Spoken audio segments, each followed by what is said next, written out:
Good afternoon, YouTube. Okay, I love corn like nobody's business, but the last thing I want is that stuff that comes in the can, the creamed corn. Ooh. But I figured out how to make it like it grew up and went to a party. I'm going to show you how to make the best creamed corn you'll ever taste. All right, let's cook, y'all. We got a family to feed. Tesla? The sound of the pen continued. Father's content creation. Well, he says he can. He was on the counter. He's not allowed on the counter. Okay, baby is not allowed on the counter. All right, so let's make some creamed corn. And this is not the creamed corn from the can. This is the creamed corn, what it wants to be when it grows up. That was stupid. All right, so I have 3 cans of corn. That is, what, 14, 28, 38, 40, 42 ounces or so. You can use frozen corn if you want to. I simply like the texture of canned corn better. That's just me.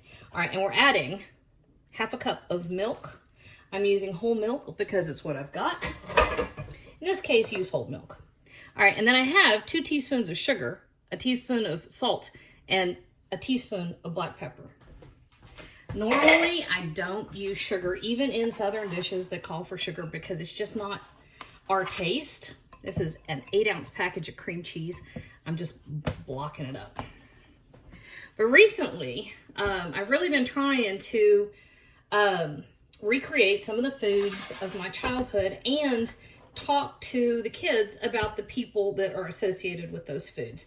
And this is one of Aunt Betty's. Y'all have known Aunt Betty, not for years.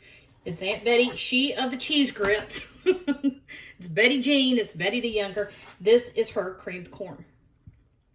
And even to the point where at Thanksgiving, Aunt Betty was a really good cook. She was not a creative cook. She was somebody that would take a recipe.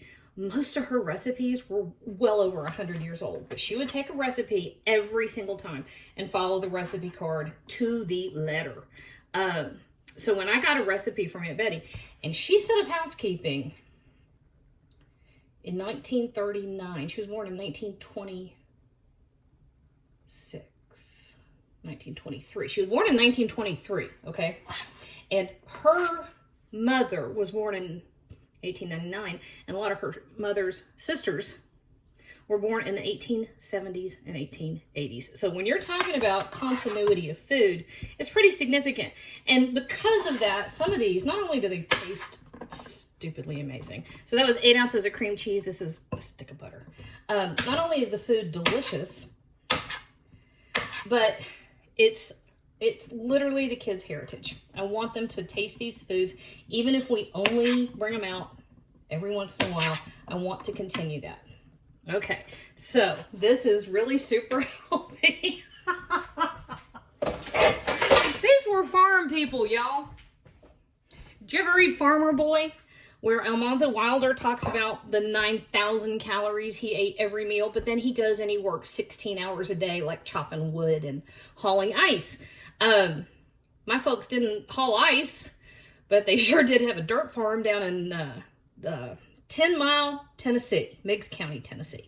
Okay, so this was farm food for farm people. I don't want to hear anything about it.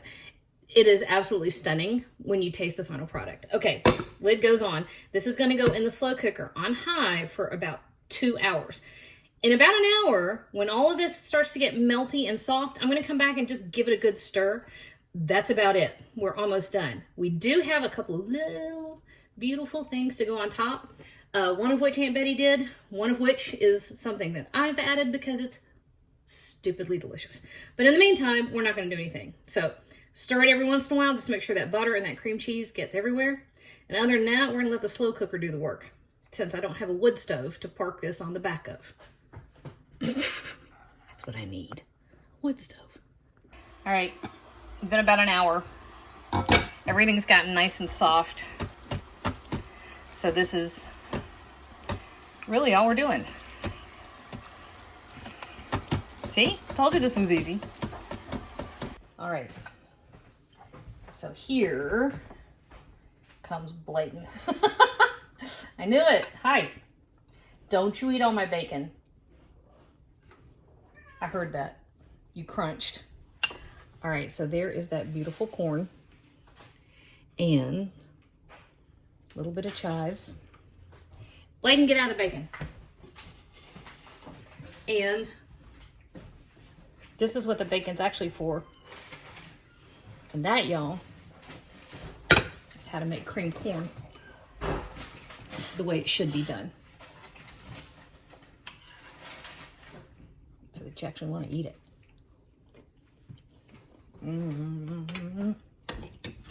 Is that for you? Can I take a picture? All right, so about a total of 2.5 hours, maybe 3. I lost track. And that's it. Okay? Let me grab a plate. I'm going to show you what it looks like. The pen continued like fingernails scraping across a slate. Jolene